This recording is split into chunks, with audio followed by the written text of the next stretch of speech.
শনিবার তোমাদের মাধ্যমিক 2026-এর ভূগোল বিষয়ে পরীক্ষা।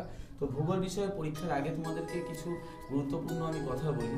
ভূগোলে হচ্ছে তোমাকে কিন্তু এক্সাম্পল এবং তোমাকে ছবি, যেগুলো ছবি হয় সাধারণত সেগুলো ছবিগুলো তোমাকে অবশ্যই দিতে হবে।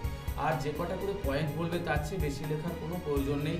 আর পয়েন্টগুলোকে টোটালি তোমার বক্সের মধ্যে রেখে দেবে। মেন পয়েন্ট যেটা তোমাকে চাইবে, ধরো তোমার নদীর ক্ষয়কার্যের ফলে গঠিত ভূমিরূপ, তাহলে তুমি ওখানে নদীর ক্ষয়কার্য বলে একটা পয়েন্ট করবে এবং তারপর যে তিনটে ভূমিরূপ সেখানে সংজ্ঞা লিখবে, তারপর তোমার একটা উদাহরণ লিখবে আর ছবিটা আঁকবে। যে ভূমিরূপগুলো দেবে ছবিটা আঁকবে, ছবি আর এক্সাম্পল, এগুলো বলে তোমাকে দিতেই হবে। তো যাই হোক, আমি তোমাদের সামনে কিছু গুরুত্বপূর্ণ প্রশ্ন, এবছরের 2026-এর গুরুত্বপূর্ণ প্রশ্ন তোমাদের সামনে আমি আজকে তুলে ধরবো। সেগুলোর মধ্যে বহির্জাত প্রক্রিয়া নদী।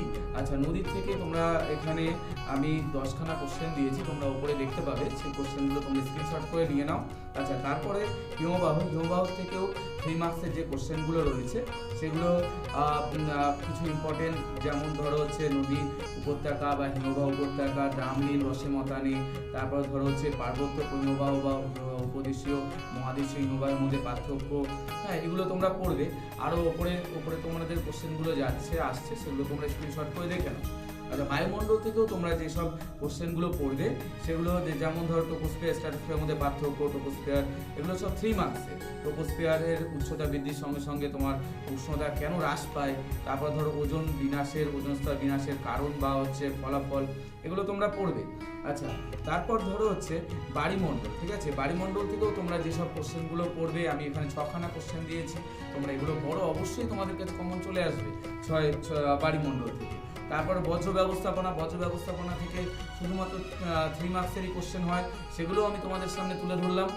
তোমরা সেগুলোকে স্ক্রিনশট করে বা লিখে নিয়ে সেই কোশ্চেনগুলো তোমরা করো, অবশ্যই কমন পাবে। কৃষিকাজ থেকে বা যেহেতু এটা আঞ্চলিক ভূগোল, তাই আঞ্চলিক ভূগোল থেকে একটু বেশি কোশ্চেন হয়। আমি তোমাদের সামনে কৃষিকাজ, শিল্প, শহর, এগুলো সব কটা কোশ্চেন আমি তুলে ধরেছি। তোমরা এগুলো স্ক্রিনশট করে বা ওগুলো সব লিখে মুখস্থ করে নাও। আচ্ছা, তারপর লাস্টে পড়বে তোমার উপগ্রহ চিত্র এবং তোমার উপগ্রহ চিত্র বা মানচিত্র যে চ্যাপ্টারটা রয়েছে, সেখান থেকে তোমাদেরকে 7খানা কোশ্চেন আমি তোমাদেরকে তুলে ধরেছি, সেগুলোর উপরে চলে আসছে। তোমরা শুধু একটাই কথা মনে রাখবে, এটা ভূগোল পরীক্ষা আঁকতে ভালো হতে হবে এমন না, কিন্তু আঁকার চেষ্টাটা করবে আর উদাহরণ দেবে। তোমাদের পরীক্ষা ভালো হোক, আশা করি তোমাদের যা কোশ্চেন দেবো সেগুলো সব চলে আসবে।